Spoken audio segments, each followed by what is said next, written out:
ڕۆژی منداڵەکە چۆنە گەر بۆمان باسکەی چۆن بۆ مرداوە الحمد لله ئێستا ڕۆژی زۆر باشە بەخۆ بەزیاد بوو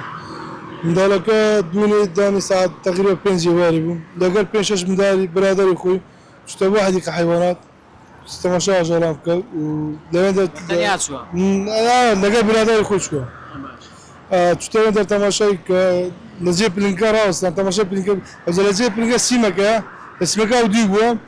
لە سیمی پلنگەکەوە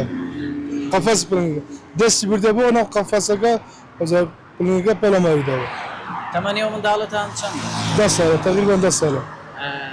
دوێنێ چ کاتێک ساعت دانی وای 5 وای چۆن گیانتانە نەخۆشخانە بەخۆیان زۆر مەمنون مام خەلیلی ما صاحب حدیقە حیواناتەکە مام خەلیل لە دوێنێ لەگەڵمە حتا ئێستا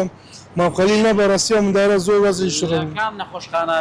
نەشتەرگەیتان لە خەستەخانەی ڕزگاری چەند کاتژمێر لەژێر تقریبا 6 ساعت لەناو عملیاتدا بوو جوانکاریان بۆ کرد چۆن ینی بەخوای ئێسکەکەشکا بوو لەگەر دەمای ڕاستی پسا بوو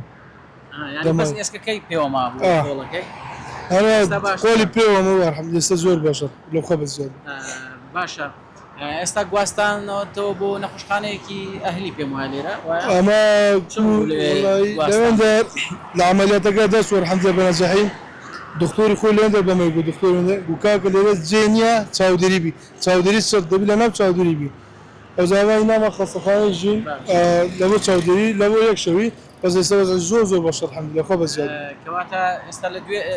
لە کێوە لێرەیە لە دووری شەوە هەر دەمێنێتەوە یان دەیبەنەوە نا باش بدەبەنەوە دکتۆر بێ ئێستا چاوەی دکتۆر کێشەیەکتان لەگەڵ خاوەن حەدیقەی لا نەخێر مام خەلیل مامی مام زۆر مەمنون مام خەلیل مەکو ینی ئەوە پیادی زۆر بەمەی کرد دوێنی زۆر ئەوەی کرد ڕاست لە دوێنێ حتا ئێستا لەگەڵ زۆر سپاس